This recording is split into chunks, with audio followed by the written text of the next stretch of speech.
കൊല്ലം കുളത്തൂപ്പുഴയിൽ Christian പള്ളിയുടെ നേർച്ച വഞ്ചികൾ കുത്തിത്തുറന്ന് മോഷണം. കഴിഞ്ഞ ദിവസമാണ് മോഷണം നടന്നത്. കുളത്തൂപ്പുഴ സെന്റ് സെബാസ്റ്റ്യൻ പള്ളിയുടെ കുരിശടിയിലെ 2 കാണിക്ക വഞ്ചികളാണ് മോഷണം നടത്തിയത്.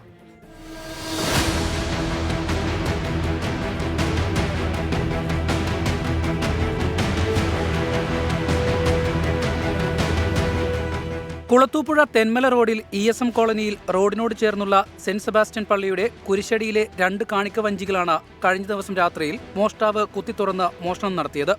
വെളുപ്പിനെ കുരിശടിയിൽ മെഴുകുതിരി കത്തിക്കാനെത്തിയ വ്യാപാരിയാണ് വഞ്ചി കുത്തി തുറന്ന് കിടക്കുന്നത് കണ്ടത്. അവിടെ ചെന്നപ്പോഴേ ഞാൻ കണ്ട തറയിൽ ഈ കോൺക്രീറ്റിന്റെ ഇത് കിടക്കുന്നത്. അപ്പോൾ നമുക്ക് അപ്പുറത്ത് നോക്കുമ്പോൾ അപ്പുറം തറയിലും കിടക്കുന്നു. നോക്കിയപ്പോൾ ഒരു പൈപ്പിന്റെ തുണ്ട്, ഒരു പാറ പോലെ ഒരെണ്ണം അതും കിടക്കുന്നു. ഞാൻ പെട്ടെന്ന് തിരിയും കത്തിച്ചത് ഞാൻ ഓടി വന്നു മോനോട് പറഞ്ഞു. ഉടനെ അയൽവാസികളെയും പള്ളി ഭാരവാഹികളെയും വിവരമറിയിച്ചു. തുടർന്ന് കുളത്തൂപ്പുഴ പോലീസിൽ പരാതി നൽകി. കുളത്തൂപ്പുഴ പോലീസ് സംഭവസ്ഥലത്തെത്തി പരിശോധന നടത്തുകയും കാണിക്കവഞ്ചി കുത്തിപ്പൊളിക്കാൻ ഉപയോഗിച്ചിരുന്ന കമ്പിപ്പാറ കണ്ടെടുക്കുകയും ചെയ്തു. 2 മാസത്തെ വരുമാനമാണ് കാണിക്കവഞ്ചികളിൽ ഉണ്ടായിരുന്നതെന്ന് ഭാരവാഹികൾ പറഞ്ഞു. അപ്പോൾ രാവിലെ ആ കടക്കാരൻ തിരി കത്തിക്കാൻ വരുമ്പോൾ ഇതുപോലെ 2 വഞ്ചിയും പൊളിച്ച് പൈസ എടുത്തിരിക്കുന്നു എന്ന് സെക്രട്ടറിയെ വിളിച്ച് പറഞ്ഞു. സെക്രട്ടറിയാണ് എന്നെ അറിയിപ്പിക്കുന്നത്. ഇതിന് മുമ്പും 2-4 വർഷത്തിന് മുമ്പ് ഇതുപോലെ പൊളിച്ചിട്ടുണ്ട്. ഇതുവരെ ആരെയും പിടിച്ചിട്ടില്ല.